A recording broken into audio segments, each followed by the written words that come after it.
Hey guys, how's it going? It's Travis Mortz again with the Forest Hill Film Lab. I just got a couple hundred feet of T-Max in the mail, and I decided that this would probably be a good opportunity for me to talk a little bit about bulk loading your film. Um, it's something that I started doing a while ago, but I think a lot of people they kind of shy away from it, so I wanted to make this video just to show you guys really how easy it is and talk to you about some of the benefits of bulk loading your own film. So I'm going to basically get started. There's quite a few steps to it, but once they're all done, it's pretty simple. So we'll get going on this. So bulk loading is something that I feel like a lot of people don't do, and I could be wrong, but I personally had a bulk loader for probably like 3 years that I just accumulated with all my darkroom shit, and I didn't use it because I didn't think much of it. It seemed like it was too much of a process.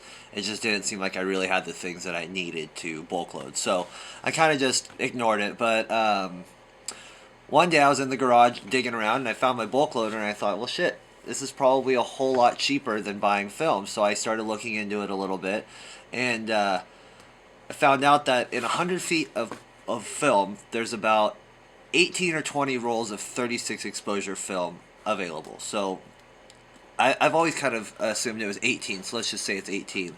A roll of Kodak T-Max, this film, is $5 a roll.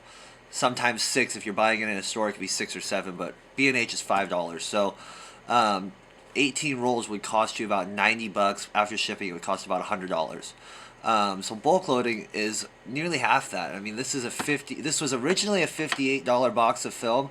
I found them on Amazon for really cheap, so I got them for $25 a roll.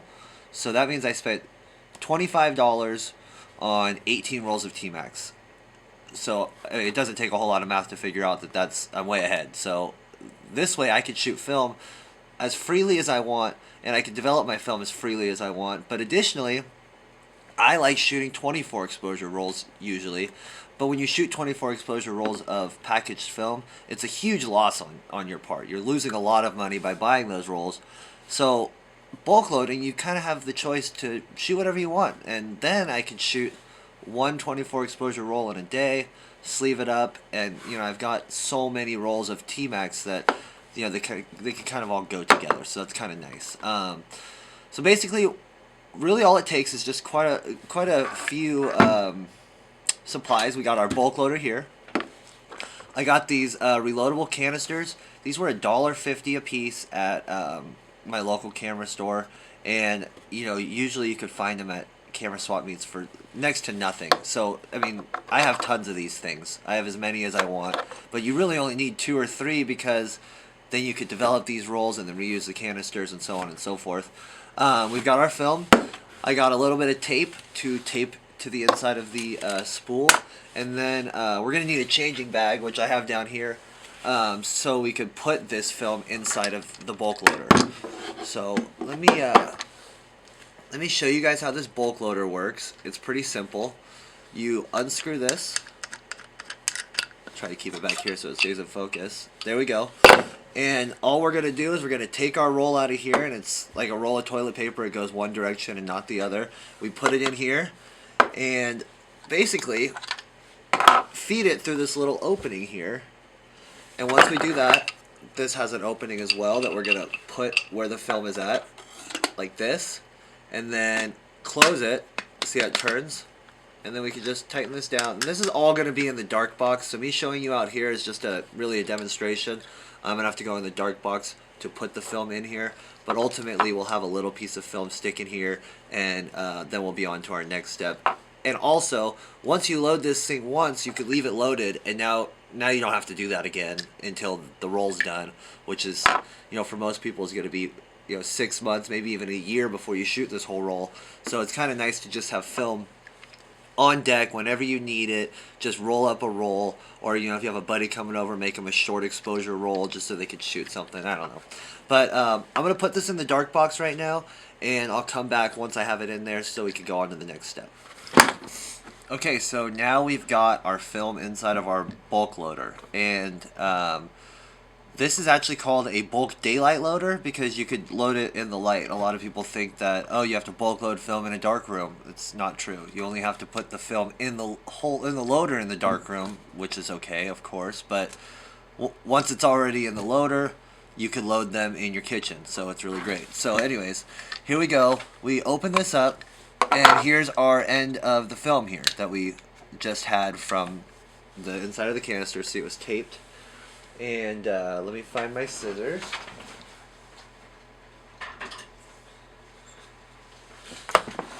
And you see, it looks like this tape had another half to it. So what I'm actually going to do is pull this through until I find the other half, because we don't want that on our roll of film. See, there it is. So we got that other half out. That's all right.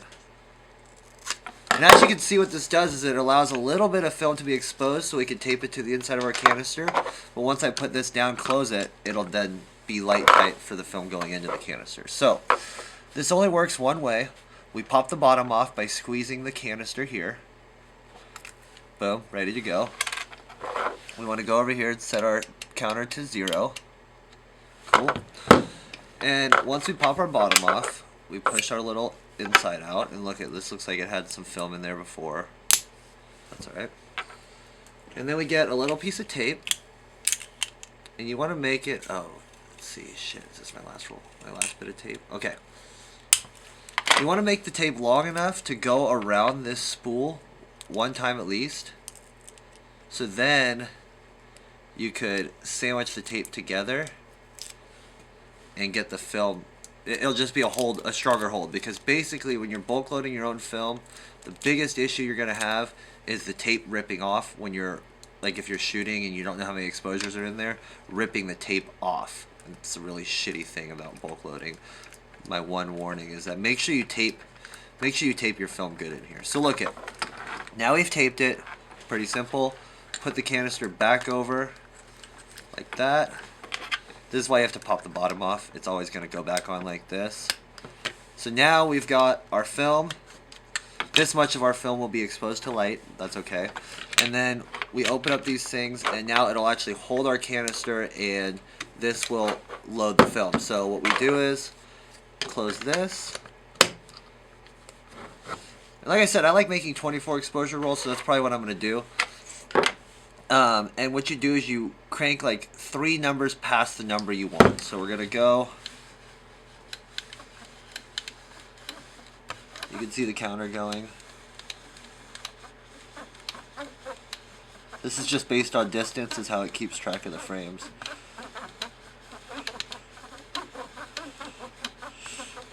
And those extra 3 frames allow for the leader. So now we're at 24. And I'm going to go 3 more. Now I'm done. All that film is inside the canister now. I could cut this. I usually just cut it like this.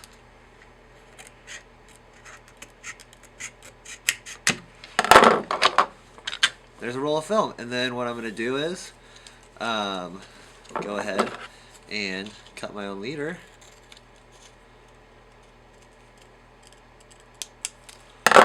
Perfect. Now I've just bulk loaded my own roll of film. I close this back up so it is still light tight, and I just set this aside.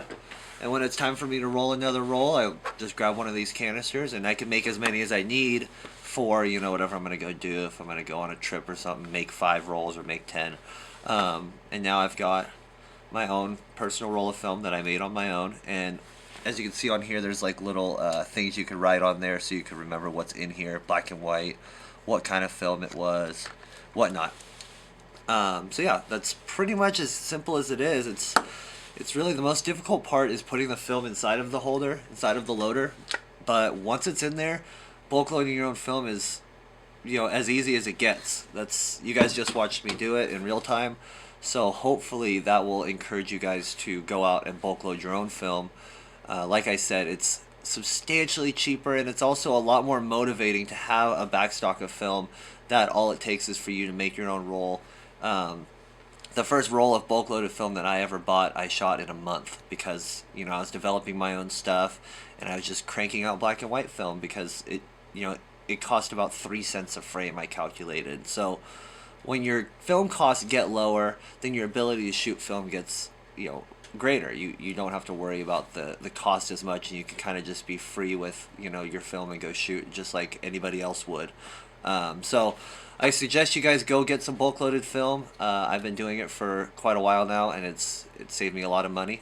There's a lot of really great films out there that are cheap as well. Fomapan is cheaper than everything's cheaper than T-Max pretty much. So Fomapan comes in bulk.